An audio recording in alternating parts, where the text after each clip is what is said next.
आमर कथा अच्छी बुझे कि जे मलय पवन बोची बसंत पवन बोची कहल कि शीतुआ पवन बोची कहते ना ना।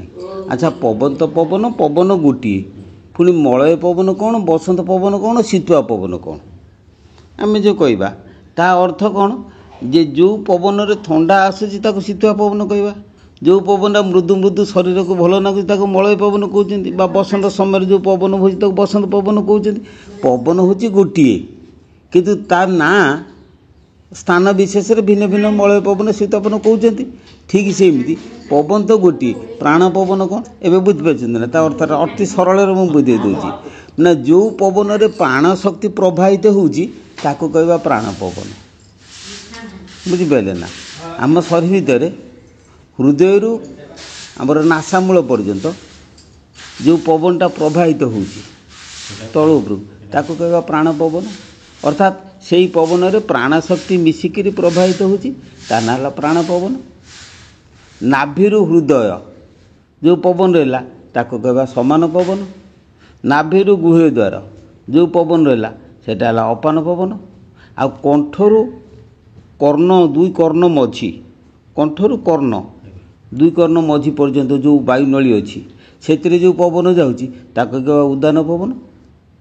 एवं भ्रू मध्य केन्द्र सर्वांग जो पवन प्रभावित होची सेटा होची ब्यान पवन बुझे ना। पांच पवन अवस्थित केमतीका कौन किंतु यही पवन नाटा कहीं कहले ना ये कौन ना ब्यान पवन रे ब्यान शक्ति प्रभावित होची अपान पवन रे अपान शक्ति प्रभावित होची प्राण पवन रे प्राण शक्ति प्रभावित होची समान पवन रे समान शक्ति प्रभावित होची उदान पवन रे उदान शक्ति प्रभावित होची।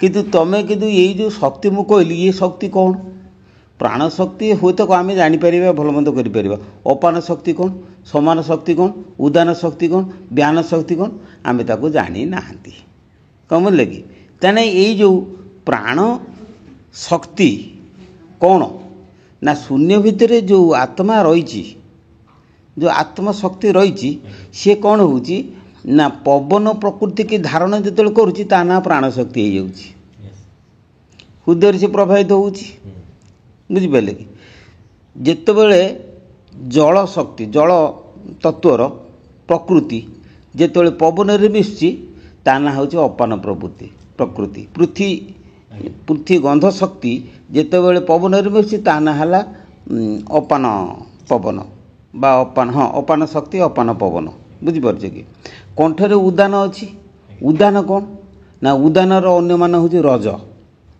बुझे कि तेणु दुई कर्णरु कंठ भितर रज शक्ति जितेबले मिशुची बा स्पंदन शक्ति आकाश जो स्पंदन स्पंदन शक्ति जितेबले आत्मशक्ति मिशुची ता ना हूँ उदान शक्ति कौन बुझे हृदय स्पर्श शक्ति सहित जितेबले आत्मशक्ति मिशुची ता ना हूँ प्राण शक्ति बुझिपारे ना। आउ त्रिकुटर स्पंदन शक्ति सहित जितेबले मिशुची आत्मशक्ति ता ना हूँ ब्यान शक्ति कौन बुझिपारे ना। ब्यान अर्थ हूँ कौन ये जो शब्द स्पर्श रूप रस गंध पंच भूतर पंच प्रकृति जितेबले सही धारण करुँच आत्मा शक्ति सी पांच भाग में विभक्त होगी पवन जो प्रभावित हो जाए पांच पवन बोलिकी कहते पवन तो पवन जड़ पवन किंतु यही शक्ति गुड़ाक बहन करके पवन जो प्रभावित होम देह भितर ताको आम पवन पांचटा भिन्न नाम आम कहते आम बुझीपाना ताकू आमर साधु मैंने कहते समीर शक्ति बुझे कि पंचभूतर प्रकृति की हूँ भूत शक्ति बुझे कि शब्द स्पर्श रूप रस गंध ये पांचटा को कहुए कौन भूत शक्ति ये पांचटा भूत शक्ति आउ सी शब्द स्पर्श रूप रस गंधर आत्मा जो मिसीगला ताको कहवा कौन समीर शक्ति बुझिपार कि आ पंच आत्मा जो इंद्रिय साथ संजोग होची कौन बुझ आत्मशक्ति जो चक्षुरे इंद्रिय मिशुची से रसना इंद्रिय शक्ति क्षमतार परिणत होची चक्षुरे मिसले चक्षु इंद्रिय नासारे मिसले नासा इंद्रिय कर्णरे मिसले कर्ण इंद्रिय चर्म मिसले चर्म इंद्रिय पांचटी इंद्रिय क्षमतार परिणत होची यही क्षमता गुड़ी को मन कहुए ବୁଝିଲେ କି 5ଟା ଇନ୍ଦ୍ରିୟ ପାଖରେ ମନ କୁହାଯାଏ। ତେଣୁ ମନ 5 ଭାଗରେ ବିଭକ୍ତ ଅମନ ବିମନ ସୁମନ କୁମନ କ'ଣ ବୁଝିଲେ କି ମନ ଏ 5 ଭାଗରେ ବିଭକ୍ତ ହେଇଯାଏ। କ'ଣ ଏଇ ମନ କାହାକୁ କୁହନ୍ତି? ମନ ହେଉଛି ଇନ୍ଦ୍ରିୟ କ୍ଷମତା। ଆତ୍ମାର ଇନ୍ଦ୍ରିୟ କ୍ଷମତାକୁ ମନ ବୋଲିକି କହିବା ବୁଝିଲେ କି। ଆଉ ଆତ୍ମାର ସମୀର କ୍ଷମତାକୁ ପ୍ରାଣ ଇତ୍ୟାଦି ଯେଉଁ କହିବା ଯେଉଁଗୁଡ଼ାକ ମୁଁ କହିଲି। ତାହେଲେ ଏଇ ଯେଉଁ ଗୁଡ଼ାକ ସବୁ ହେଉଛି ଶରୀର ଭିତରେ ଏଗୁଡ଼ାକ ସବୁ ତିଆରି ହେଉଛି। ଆତ୍ମା ଅଛି କେଉଁଠି? କିଏ ତ ଗୋଟେ ଜାଗାରେ ରହିଥିବ। ଆତ୍ମା ଯେଉଁଠି ରହିଛି ସେ ଜାଗାରେ ତାର ପୁଣି ତାର ପ୍ରକୃତି ସବୁ ସୃଷ୍ଟି ହେଉଛି। ଆଚ୍ଛା ମୁଁ ବୁଝେଇ ଦେଉଛି। ଏ ଦେହଠାରୁ ପବନ ଅଲଗା। ଦେହଠାରୁ ପବନ ଅଲଗା ନା ନାହିଁ? କାହିଁକିନା ପବନକୁ ଧାରଣ କରିକି ଦେହ ବଞ୍ଚିଛି। ପବନ ଚାଲିଗଲେ ଯେ ଦେହ ମୃତ। କିନ୍ତୁ ଶରୀରକୁ ଧାରଣ କରିକି ପବନ ନାହିଁ। ତୁମ ଶରୀର ନଷ୍ଟ ହେଇଯିବ, ପବନ ଏ ବାୟୁମଣ୍ଡଳରେ ମିଶିଯିବ। ତେଣୁ ପବନ ନିରପେକ୍ଷ, ଶରୀର ହେଉଛି ସାପେକ୍ଷିକ। ଶରୀର ଅବଲମ୍ବନ କରିଛି ପବନକୁ, ପବନ ତାକୁ ଅବଲମ୍ବନ କରେ। ପବନ ସ୍ୱାଧୀନ, ଶରୀର ପରାଧୀନ। ବୁଝିପାରିଲେ ନା? ଇଏ ଯେମିତିକା ଶୂନ୍ୟ ସହିତ ଦେଖ, ଶୂନ୍ୟ ହେଉଛି ସ୍ୱାଧୀନ, ଶରୀର ହେଉଛି ପରାଧୀନ। କାହିଁକିନା ଶୂନ୍ୟଟା ସ୍ୱତନ୍ତ୍ର, ସେ ଚତୁର୍ଦିଗରେ ବ୍ୟାପ୍ତ ହେଇକି ରହିଛି। ଶରୀର ସହିତ ତାର କିଛି ସମ୍ପର୍କ ନାହିଁ। କିନ୍ତୁ ଶରୀରର ଶୂନ୍ୟ ସହିତ ସମ୍ପର୍କ ଅଛି। ବୁଝିପାରିଲେ ନା? ଶୂନ୍ୟ ସହିତ ଶୂନ୍ୟର ଶରୀର ସହିତ କିଛି ସମ୍ପର୍କ ନାହିଁ, କିନ୍ତୁ ଶରୀରର ଶୂନ୍ୟ ସହିତ ସମ୍ପର୍କ ଅଛି। କାହିଁକି ଅଛି? ନା ଆମେ ଯେତେବେଳେ ଶରୀର ଧାରଣ କଲେ ମାତୃଗର୍ଭରେ, ସେତେବେଳେ ଶୂନ୍ୟ ଅଟୋମେଟିକ୍ ସେଠି 5-7 ଭାଗରେ ବିଭକ୍ତ ହେଲା। ହେଇସାରିକି ସେ ଶୂନ୍ୟ ଯେଉଁ ଆତ୍ମଶକ୍ତି ଆମ ଦେହକୁ ପରିଚାଳନା କଲା। ତେଣୁ ଶୂନ୍ୟ କ୍ଷେତ୍ର, ଶରୀର କ୍ଷେତ୍ର, 2 ପ୍ରକାର କ୍ଷେତ୍ର ଆମ ଭିତରେ ଅଛି। ସେଇଥିପାଇଁ ଆମର ଯେଉଁ ଗୀତାର ପ୍ରଥମ ଶ୍ଲୋକ, ଧର୍ମକ୍ଷେତ୍ରରେ କୁରୁକ୍ଷେତ୍ରରେ ସମବେତା ଯୁଜୁତ୍ସବ ମାମକା ପାଣ୍ଡବା ସେବ କିମା କୁରୁବତ ସଞ୍ଚ। ଧର୍ମକ୍ଷେତ୍ର ଶୂନ୍ୟ କ୍ଷେତ୍ର, ସ୍ୱାଧୀନ କ୍ଷେତ୍ର। କୁରୁକ୍ଷେତ୍ର ଶରୀର କ୍ଷେତ୍ର, ପାର୍ଥିବ କ୍ଷେତ୍ର। ଶରୀର ଭିତରେ ଯେଉଁ ପଦାର୍ଥୀୟ ଜିନିଷ ଅଛି ସେଟା ହେଲା ପାର୍ଥିବ କ୍ଷେତ୍ର। ଏଇଟା ହେଲା କର୍ମକ୍ଷେତ୍ର, ସେଟା ସବୁବେଳେ ପାଇଁ କର୍ମ ସେଥିରେ ଚାଲିଛି। କିନ୍ତୁ ଶୂନ୍ୟ କ୍ଷେତ୍ର ସ୍ଥିର, ସେଥିରେ କିଛି କର୍ମ ହେଉନାହିଁ। ତେଣୁ ତାକୁ ଆମେ ଧର୍ମକ୍ଷେତ୍ର ବୋଲିକି କହନ୍ତି। ଶୂନ୍ୟ କ୍ଷେତ୍ରରେ କ'ଣ ହୁଏ ନା ଆତ୍ମଜ୍ୟୋତି ରହିଛି। ଜ୍ୟୋତି ମାନେ ଆଲୋକର ପ୍ରତୀକ। ଆତ୍ମଜ୍ୟୋତି ଶୂନ୍ୟରେ ରହିଛି। ଆଉ କିନ୍ତୁ ତା'ର ଉଦାହରଣ ମୁଁ ଦେଉଛି ଯେ ଆମ ଆକାଶରେ ସୌର ସୂର୍ଯ୍ୟ ରହିଛି। ସୌର ସୂର୍ଯ୍ୟ ଯେଉଁ ଆଲୋକଟା ସିଏ କ'ଣ କହୁଛି? ଶୂନ୍ୟରେ ଯାଉଛି। ବିଜ୍ଞାନ କହୁଛି ଆଲୋକର ଗତି କେବଳ ଶୂନ୍ୟରେ। ଶୂନ୍ୟକୁ ଛାଡ଼ିଦେଲେ ଆଲୋକ ଆଉ କେଉଁଠି ଗତି କରିପାରିବ ନାହିଁ। ଯଦି ଆଲୋକର ଗତି ଶୂନ୍ୟରେ, ଆଲୋକ ତରଙ୍ଗଟା ଯାଉଛି ଶୂନ୍ୟରେ, ଆଉ ସେଇ ତରଙ୍ଗର ଯେଉଁ କମ୍ପନଟା ହେଉଛି କେଉଁଠି? ଶୂନ୍ୟରେ। ସିଏ ପବନକୁ ପ୍ରଭାବିତ କରିପାରୁନାହିଁ। ପରୀକ୍ଷା କରିକି ଦେଖ, ଆଲୋକ ତରଙ୍ଗର ଯେଉଁ ଆଲୋକ କଣିକାର ଯେଉଁ ସ୍ପନ୍ଦନଟା ସିଏ ପ୍ରକମ୍ପିତ ହେଉଛି ଶୂନ୍ୟରେ, କିନ୍ତୁ ସେ ପବନକୁ ସେ ବା ପଦାର୍ଥକୁ ସେ ପ୍ରଭାବିତ କରିପାରୁ ନାହିଁ। ସେ ଶୂନ୍ୟରେ ତାର ଯାଉଛି ତା କମ୍ପନଟା। ଏବେ ବୁଝିପାରିଲ ତ? ସେଇଭଳି ଯେ ଆତ୍ମଜ୍ୟୋତିର କମ୍ପନ ସିଏ ଶୂନ୍ୟରେ ପ୍ରବାହିତ ହେଉଛି ଦେହ ଭିତରେ। ତେଣୁ ସିଏ ଶରୀରକୁ ନା ପବନକୁ ସେ ପ୍ରଭାବିତ କରିପାରୁନାହିଁ। ଶରୀରକୁ ପ୍ରଭାବିତ କରୁଛି, କିନ୍ତୁ ପବନକୁ ସେ ପ୍ରକମ୍ପିତ କରିପାରୁ ନାହିଁ। ଯଦି ନ କରିପାରୁଛି, ସେଇ ଯେଉଁ ଆଲୋକଟା ଯାଉଛି, ତୁମେ ଦେଖ ଆଲୋକର ଗତିଟା ହେଉଛି ସର୍ପିଳ, ଅର୍ଥାତ୍ ସର୍ପିଳ ଗତିରେ ସେ ଯାଉଛି। ସର୍ପ ବାଙ୍କି ବାଙ୍କି ଯାଏ, କହିଲେ କି? ତାକୁ ଦେଖ, ତାକୁ ଇଂରାଜୀରେ କୁହନ୍ତି ଗୋଟେ କ୍ରେଷ୍ଟ, ଗୋଟେ ଟ୍ର, ଗୋଟେ ଉପରକୁ ତଳକୁ ମୁହଁ କରୁଛି, ଗୋଟେ ଉପରକୁ ମୁହଁ କରିକି ଆଲୋକ ଯାଉଛି। ଦେଖ ଆମ ପଞ୍ଚସଖା ବିଜ୍ଞାନୀ ତାକୁ ଜାଣିଥିଲେ। ଆଲୋକର ସେ ଗତିକି ପଞ୍ଚସଖା ବିଜ୍ଞାନୀ ଜାଣିଥିଲେ। କେମିତି ଜାଣିଥିଲେ? ନା ସିଏ କହୁଛନ୍ତି ଯେଉଁଟା ତଳକୁ ମୁହଁ କରିଛି, ଯେଉଁ କର୍ଭଟା, ଯେଉଁ ଅର୍ଦ୍ଧ ବୃତ୍ତଟା ତଳକୁ ମୁହଁ କରିଛି, ତାକୁ ସିଏ କହୁଛନ୍ତି ଏଇଟା ଇକାର। ଦେଖୁନା କରେ ହସେଇକାର ଇ କାରଟା ଦେଖୁନା ତଳକୁ ମୁହଁ କରିଛି ନା ନାହିଁ? କ'ଣ ବୁଝିଲେ ନା? ଆଉ ଯେଉଁ ତରଙ୍ଗଟା ତଳୁ ଉପରକୁ ମୁହଁ କରୁଛି, ଉପରୁ ମୁହଁ ହେଇଛି ଛେଲୁଆ ଟାଇପ୍ର, ତାକୁ କହୁଛନ୍ତି ଅର୍ଦ୍ଧମାତ୍ରା। ବୁଝିପାରୁଛ ନା କେମିତି ତୁଳନା କଥାଟା ହେଉଛି? ଅର୍ଦ୍ଧମାତ୍ରାଟା ହେଉଛି ଉପରକୁ ମୁଖ କରିଛି, ଆଉ ଇ କାରଟା ତଳକୁ ମୁଖ କରିଛି। ଆଉ କ'ଣ ହେଇଛି ନା ଅର୍ଦ୍ଧମାତ୍ରାରେ ଗୋଟେ ବିନ୍ଦୁ ରହିଛି। କାହିଁକି ନା ବିନ୍ଦୁ ହେଉଛି ଆଲୋକ କଣିକା, ଅର୍ଦ୍ଧମାତ୍ରା ହେଉଛି ତା'ର ଗତି, ଅର୍ଦ୍ଧମାତ୍ରା ଇ କାର ହେଉଛି ତା'ର ଗତି। ବୁଝିପାରିଲେ ନା? ଆଲୋକ କଣିକାକୁ ଯଦି ଆମେ ବିନ୍ଦୁ ବୋଲି କହିବା, ଅର୍ଦ୍ଧମାତ୍ରା ଇ କାର ତା'ର ହେଉଛି ତରଙ୍ଗ ଦୈର୍ଘ୍ୟ। ବୁଝିପାରିଲେ ନା? ଠିକ୍ ସେମିତି ଭିତରକୁ ଆସ ଯେ ଶରୀ ଭିତରେ ଯେଉଁ ଶୂନ୍ୟର ଯେଉଁ ଆତ୍ମଜ୍ୟୋତି ରହିଛି, ଆତ୍ମଜ୍ୟୋତିର କଣିକାଟାକୁ ଆମେ ବିନ୍ଦୁ ଯଦି କହିବା, से कणिकार तरंगटा को आम अर्धमात्रा ईकार बोलिकी कहवा। मो कथा बुझिपारे कि जदि है से जो अर्धमात्रा ध्वनि अर्धमात्रा ईकार गोटे प्रकार ताकू कहते अर्धमात्रा ध्वनि ताले शब्द से दी भाग रे विभक्त कौन गोटे बिंदु ध्वनि गोटे अर्धमात्रा ध्वनि कौटी शून्य रे से बिंदु ध्वनिटा को आत्मार कणिकार कणिकाटा को बिंदु बोलिकी कहुव है आ तार जो तरंगटा को अर्धमात्रा बोली कहवा है कि से बिंदु को आम आत्मा बोलिकी कहवा है से बिंदु शक्ति जे बा चेतन बिंदु शक्ति चित ज्योतिर शक्ति बिंदु शक्ति सेटा 5 जगार 5 भाग रे विभक्त हुए कौटी ना छोट जीवर बड़ जीवा ताकू कहुए मुख शून्य 2 कर्ण जोग कर कर्ण शून्य कहवा नासा मूलर नासाग्र ताको नासा शून्य कहवा 2 चक्षु को जोग कौचे चक्षु शून्य कहवा भूर्मध्य शून्य कहवा। तेणु आत्मबिंदु कौन हुए ना जितेबाला आसिकी पहुँचे कौटी जे मुख गह्वर 2 मुख शून्य पहुँचे ता ना है तत्वात्मा है तो आउ जितेबाला तुमर 2 चक्षुरे पहुँचे ता ना है ध्यानात्मा 2 नासारे जिते पहुँचे ता ना है ज्ञानात्मा 2 कर्णरे जिते पहुँचे ता ना है जीवात्मा भ्रूमध्य जिते पहुँचे ता ना है परमात्मा बोले बिंदु शक्ति आसीगला कि सी तार जो अर्धमात्राटा ताकू कहते मन शक्ति बुझिपारे ना अर्धमात्रा हूँ मन ताने बिंदुर अर्ध तरंगटा हूँ मन अर्धमात्रा मन गोटे शब्द किंतु से जो अर्धमात्रा शब्द जोटा कि पवन रे प्रभावित हो पार ना कौटी प्रभावित हम शून्य तेणु मन मानस मन शक्तिटा केवल शून्य मन तरंगटा ताकला अर्धमात्रा कहवा। तेणु जो कंठरे आसिकी पहुँचीगला कंठ कर्ण चक्षु नासा एवं भ्रूमध्य एटी से 5 प्रकार रे मन रे विमत होगला मन सुमन कुमन विमन अमन 5 भाग मन अर्थात ये अर्धमात्रा तरंग को मन बोलिकी कहुला।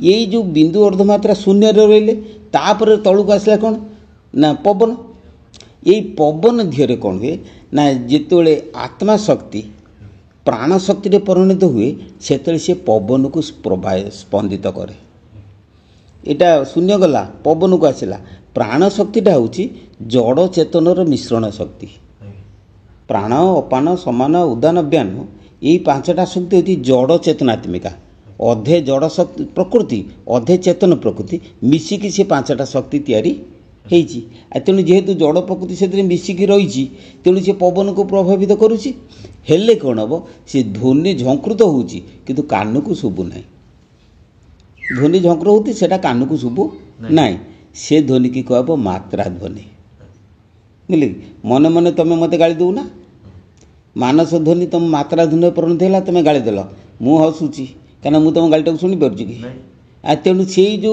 ध्वनिटा तुम सृष्टि कल पवन तुम निश्वास चलছে ना तुम गाड़ी देले निश्वास चलছে ताकू कहे मात्रा ध्वनि तमें कौच मु शुणी पारना से कौन मात्रा ध्वनि सेटा नासा पवन रे जीवा आसवा करुच्ची मात्रा ध्वनि पड़ेगला बुझिपारे ना बिंदु ध्वनिटा चक्षुरे अर्धमात्रा ध्वनिटा कर्णरे मात्रा ध्वनिटा नासारे एवं वर्ण ध्वनिटा हूँ मुखरे अ आ क ख ग घ तमें कौच मु शुणुची मो कथा बुझिपारे कि तेणु ध्वनि 4 भाग रे विभक्त होची बिंदु ध्वनि आत्माकर बिंदु हूँ ध्वनि किंतु बिंदुर मुख्य स्थान हूँ चक्षु अर्धमात्रार मुख्य स्थान हूँ कर्ण मात्रार मुख्य स्थान हूँ नासा आ वर्णर मुख्य स्थान हूँ मुख स्वर व्यंजन वर्णर तेणु तुम जो कथा कह मुझे शुणिबी एटा वर्ण एटा हूँ जड़ ध्वनि है कि आ नासारे जो अर्धमात्रा हूँ मात्रा ध्वनि हूँ से जड़ चेतनर मिश्रण ध्वनि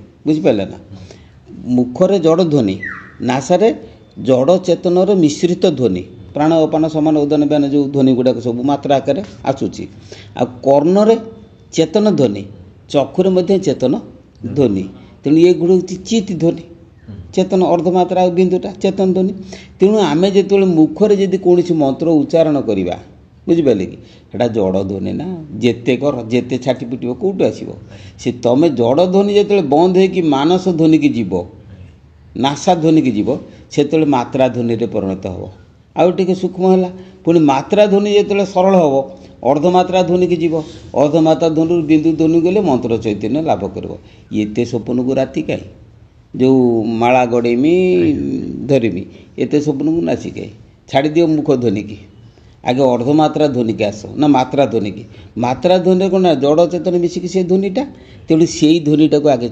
नासा ध्वनि की चिंता कर नासा ध्वनि की चिंता कले भले बेले से अर्धमात्रा से ऑटोमेटिक से साधना आरंभ कले ठीक हम दिनकर कथा मु छोट पिलाटे होता छोट पिलाटे होता मत कौन करना गाँव सब बाबाजी बाबाजी बोली डाकती कहीं डाकती से गोटे पिलाटे शरत बारिक बोली बंची सी कौन कला ना बीड़ी दुकान अच्छी 10टा खंडे बेले गोटे 2टा बेले मुझे जाऊँगी हे बाबाजी शुण शुण शुण शुण मुझे गनी बसिनी से बीड़ी नापी चाषी केत जन आसते से मैंने कहले बाबाजी कौन ना ए आमे ताको बाबाजी बाबाजी डाकू सी तार से दया बाबा फया बाबा क्या सब दीक्षा नहीं तार कौन दीक्षा पिक्षा कम करें तो जानू आम तो कौन बाबाजी बाबाजी तार आम सांगे कथा होता तार कौन सब बाबाजी कथा होता कहे से लोकटी कौन कला ना गुरु कर कौन से कहला हाँ समस्ते बाबाजी होती समस्ते गुरु कर समस्ते धरुंच असल कथा किसी जानते ना खाली सेमती कर मत देखिए कहला से खोरियाटा से कहला कौन कौन कौन असल कथा कौन असल कथा कहला असल कथा कौन क्षीर तो अईठा नीर तो अईठा आबर अईठा वेद हरिनाम गोटे सहजे अईठा नी अईठा केउ पद सी प्रश्न मत पचार ताकू देखे मत प्रश्न पचारा मुझे उत्तर देदेवी बापर पुओ होते ये बुझे जीवु बाप अर्थात जब सदगुरु कर बुझे जीवु मुझे मुख शब्द नानाकर नासा शब्द एक सदगुरु सेवा करी तो ज्ञान नेत्र देख जदि नासा शब्दटा जानी गुरु कर प्रकाश कर जदि गुरु न कर से जानी न कौन सी बाटे सी प्रकाश करें गुरु मत इमिति हिसाब से उत्तरटा देदेले सी एकदम चुप आठ कौन बांगू देला उठिक पलैला से डाकुचे हो हो हो सी आउ शुणुनी से तार चली एमती कथा तेणु गोटे कथा हूँ नाई सद्गुरु को जदि धर बुझे कर्ण गुरु तुमको कौ मंत्र देवे जड़ मंत्र देवे कर्ण गुरु तुमको जड़ मंत्र देवे किंतु सद्गुरु तुमको जड़ मंत्र देवे सद्गुरु तुमको चेतन मंत्र देवे चैतन्य मंत्र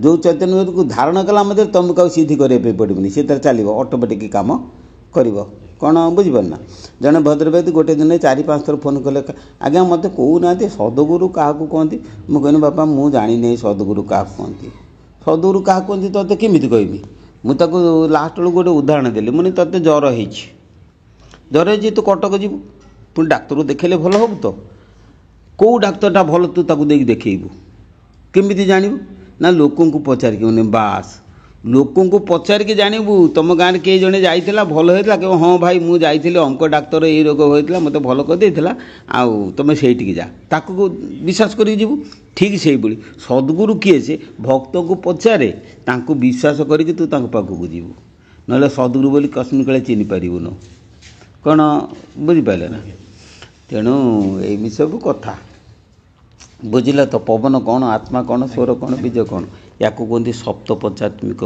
भेद मत सी पचारे 7टा जिनस गोटे जगार केमती कौन रोचे 7टा जिनस गोटे जगार केमती कौन रोचे मुझे उत्तर देली संगे संगे ठाकुर को पदनी मैंने बजार जाइए बैग नहीं कि आलू किणलु बैगन किणलु काकुड़ी किणलु कलरा किणलु सब किणलु सब जिन गोटे बैग केमती रहा जमी रहा सेमती सब शक्ति गुड़ाक गोटे स्थान में 7टा नाका शक्ति रोचे 5टा मुख मुख चक्षु नासा कर्ण भूमध्य ये 5टा शून्य बोले कि 7टा नाका शक्ति पुंजीभूत हो रोचे तेने गोटे गोटे शक्ति 5 भाग में विभक्त हो 7टा शक्ति 5 भाग में विभक्ति देखिए 7 5 35 भाग में विभक्त हो या ना हूँ सप्त पंचात्मिक विज्ञान ये विज्ञान तुम जिते तत्व वैदिक कौटी ना अच्छी भूत समय आत्मा एगुड़ा सब बसाण अच्छी किंतु या भेद विषंबर छड़ा कौटी तुम पाइबनी या विज्ञानटा विषंबर छड़ा कौटी पाइबनी कहीं ना विषंबरटा हृदय स्फुरित माने ज्ञान हृदय स्फुरण हो तुम गोटे गीत लिखिल पृथ्वी कौटी रहा तुम निजे लिखिल बाहर कल से आ पृथ्वी कौटी अच्छी तुम पाख छड़ा आउ कौटी पृथ्वी ना ठीक से मुझे यहाँ निज हृदय स्फुरण दयानिधि परमहंस आशीर्वाद हृदय मुझे बाहर करके लिखिले आउ पृथ्वी कौटी मिलनी ତେଣୁ ଯଦି କିଏ ଉପକୃତ ହେବ ଏ ଜିନିଷ ନେଇକି ଉପକୃତ ହଉ।